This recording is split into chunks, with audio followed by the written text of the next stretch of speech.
My fellow Jamaicans, as we begin yet another new year, and as we step tentatively, perhaps even haltingly, across the threshold of this calendar demarcation, no doubt, many of us are contemplating what lies in store for us this year.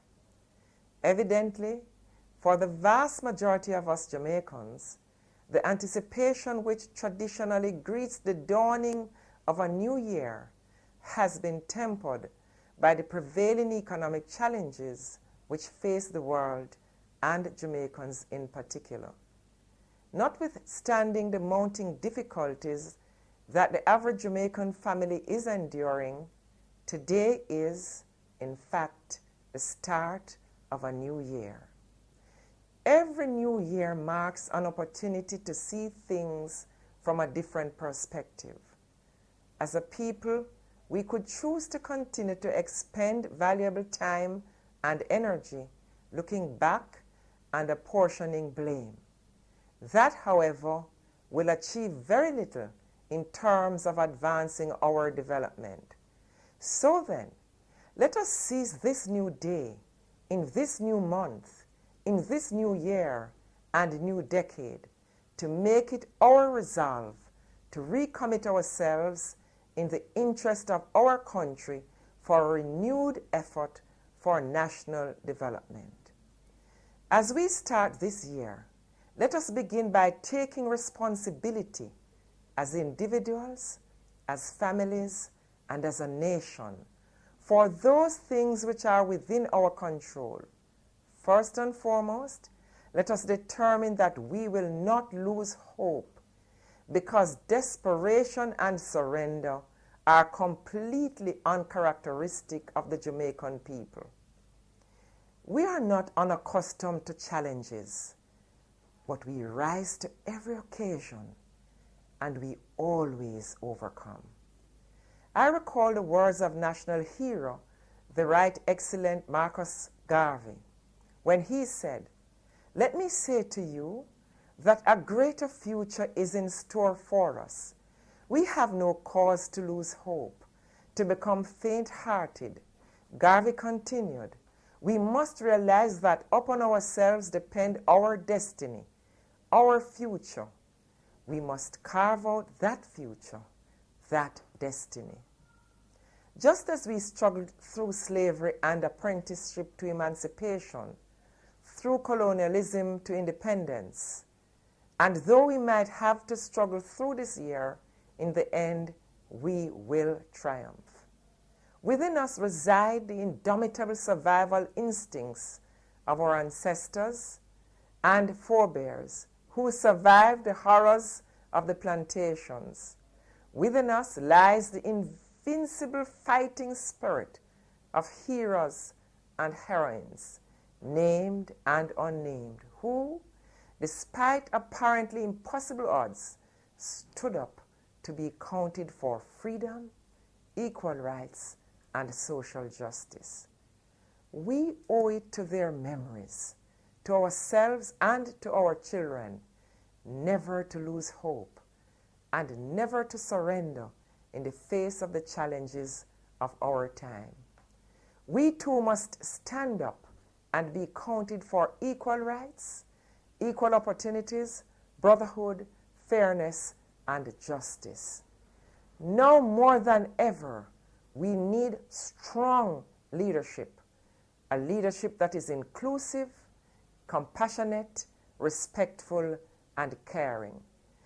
My fellow Jamaicans, let us recognize that there's but one Jamaica, and that wherever we travel, wherever we go, this Jamaica is our homeland. Whatever our gender, class, race, religion, political persuasion, or social or economic status, our motto calls us to be acknowledged as out of many one people. The words of this simple song hold true. No man is an island, no man stands alone. Each man's joy is joy to me, each man's grief is my own. Let us resolve, therefore, that despite the superficial labeling differences, we will be one Jamaican family, and we will guard each person's dignity and save each person's pride. Let us rise above the forces that seek to divide us, and let us unite to trample our trepidations, tackle our troubles, and translate our tribulations into triumph. For indeed, united we stand, but divided we will fall. Over 70 years ago, the Right Excellent Norman Manley said, and I quote, "No amount of economic good will make our people a real unity. All efforts will be wasted unless the masses of the people are steadily taken along the path in which they will feel more and more that this place is their home, that it is their destiny.